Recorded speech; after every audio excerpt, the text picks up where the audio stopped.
கிழிந்த புத்தகத்தில் கூட நீ உயர்ந்து வாழ ஒரு சில வரிகள் இருக்கலாம், ஒரு முறையேனும் படித்துப்பார்.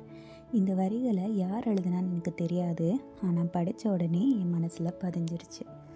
நம்ம எல்லாருக்கும் ஏதாவது ஒரு பொழுதுபோக்கு இருக்கும். அப்படி எனக்கு பிடிச்ச ஹாபி வாசிக்கிறது. நிறைய பேருக்கு இது பிடிச்ச ஹாபியாக இருக்கிறது இல்லை. அதுக்கும் காரணம் இருக்குது. மற்ற விஷயம் மாதிரி புக் ரீட் பண்ணுறது சாதாரணம் இல்லை. இங்கே ஒவ்வொரு புக்கும் ஒரு கதை சொல்லும், ஒவ்வொரு ஆத்தரும் ஒரு கதை சொல்லுவாங்க. ஆனால் அதை எல்லாத்தையும் தாண்டி படிக்கிற நம்மளோட மனசு வேற ஒரு புது கதையை சொல்லும். எனக்கு ரீடிங்கில் இன்ட்ரெஸ்ட் வர காரணம் என்னோடய ஸ்கூல் லைப்ரரியன். அவர் சொல்லி சஜஸ்ட் பண்ணி குட்டி குட்டி ஸ்டோரிஸாக படிக்க ஆரம்பித்து இப்போ அது என்னோடய பழக்கமாகவே மாறிடுச்சு. என்ன மாதிரி நிறைய பேருக்கு ரீடிங் ஒரு ஹேபிட்டாக மாறுறதுக்கு இன்ஸ்பிரேஷன்ஸ் இருந்திருப்பாங்க. அப்படி ஒரு இன்ஸ்பிரேஷன் டோட்டல் டிசாஸ்டரான கதை தான் இது, சிகாகோ சன் டைம்ஸ்.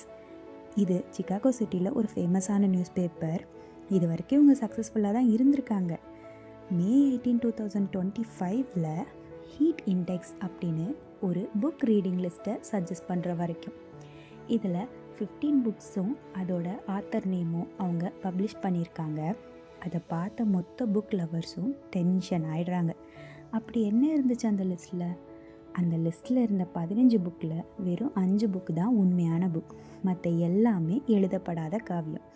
சரி, என்னதான் நடந்துச்சுன்னு திருப்பி பார்த்தா அந்த மொத்த லிஸ்ட்டையும் ஏஐ மூலமாக ஜென்ரேட் பண்ணியிருக்காங்கன்றதை கண்டுபிடிக்கிறாங்க. அதை அந்த லிஸ்ட்டை ரெடி பண்ண மார்க்கோ பிஸ்காக்லின்ற ஆத்தரும் கூட ஒத்துட்ருக்காரு. ஏஐ கொஞ்சம் கொஞ்சமாக நம்மளை ரீப்ளேஸ் பண்ணிட்டு வருது. மற்ற விஷயங்கள் எப்படியோ ஜேர்னலிசம்குள்ளே ஏஐயோட ஹாலுசினேஷன் கொஞ்சம் அதிகம்தான். நான் இப்படி நினைக்கிறேன். நீங்கள் என்ன நினைக்கிறீங்க?